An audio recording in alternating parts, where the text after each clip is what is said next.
Ce 25 juillet 2024, à l'Assemblée provinciale du Tanganyika, le président de cette première institution en province, le Dr Cyril Kimpwawel, a échangé avec une délégation de la Fondation Vicky Katumwa ASBL, cellule de la colline SNCC conduite par Wechokonda Lushima, vice-président de cette cellule composée essentiellement de jeunes de la Fondation venus pour présenter des civilités auprès de l'un de leurs portés à la tête de l'institution. Selon M. Lushima, étant donné que le président de l'Assemblée provinciale du Tanganyika est un jeune et de surcroît membre actif de la Fondation, leur entretien a tourné autour de l'accompagnement que devront jouer tous les jeunes de la colline SNCC, membres de la Fondation Vicky Katumwa, en vue de l'encourager à faire mieux pendant son quinquennat à la tête de cette prestigieuse institution Tanganyika. L'objectif de notre rencontre avec l'honorable président de l'Assemblée provinciale, c'était juste venir lui remercier parce qu'il occupe maintenant la première position en province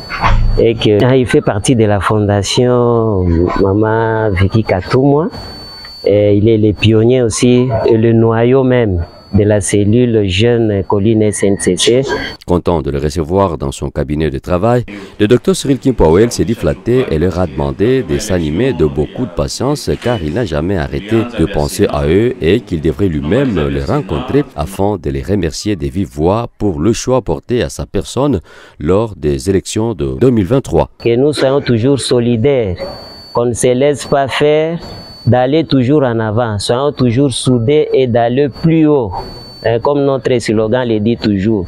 Ces jeunes membres de la Fondation Vicky Katumwa ont été surpris du changement dans un laps du temps de l'esplanade du bâtiment siégeant l'Assemblée provinciale du Tanganyika qui est en train de porter une nouvelle robe tout en félicitant le courage de vouloir faire mieux qu'incarne l'office du terroir, le pragmatisme ainsi que la volonté de bien faire. Ces derniers l'ont félicité et lui ont demandé de braver la peur pour redorer l'image de cette première institution au Tanganyika.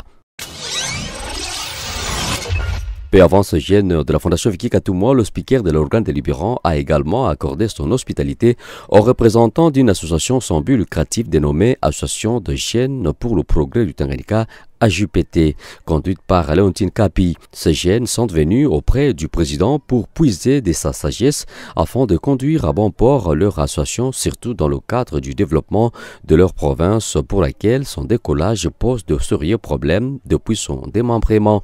L'honorable Cyril Kimpwawel, acteur du développement, leur a demandé de faire confiance à ces nouveaux leaderships mis en place en province.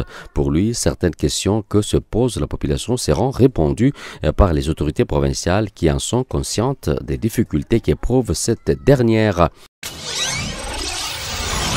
Toujours ce même jeudi, le chef de bureau de l'UNICEF Kalemi a été reçu en audience par le président de l'Assemblée provinciale du Tanganyika. Monsieur Daoundo vient d'être reçu par le Dr Cyril dans le cadre d'un plaidoyer. En effet, il s'agit pour le chef de bureau de l'UNICEF Kalemi de venir plaider auprès de l'honorable président de leur trouver un espace pour la construction de leurs bureaux provinciaux. Nous sommes rassurés, nous avons vraiment le plaisir de vous dire que le président nous a rassurés de son appui et de toutes les diligences qu'il fera faire par la commission en charge de ce genre de dossier, mais aussi au niveau de l'exécutif pour que la procédure puisse vite aboutir parce que l'UNICEF, nous avons les ressources pour commencer déjà la construction. Enfin, les collectifs de médecins ayant fini à l'université de Kalemi étaient aussi les hôtes de l'honorable président de l'Assemblée provinciale du Tanganyika. Ces médecins, conduits par le docteur Massimango Bienvenu, sont venus auprès du président pour lui faire part de leurs désagréments. En effet, ces derniers ont ras-le-bol car ayant terminé les études universitaires depuis longtemps, mais jusqu'à présent, ils n'ont jamais détenu leur diplôme, alors que le paiement de ces diplômes a été effectué dans le délai et c'est là pendant plus de 3 ans. Ça fait pratiquement 3 ans pour certains et 2 ans pour d'autres que nous avons payé nos diplômes, lesquels ne sont pas encore arrivés.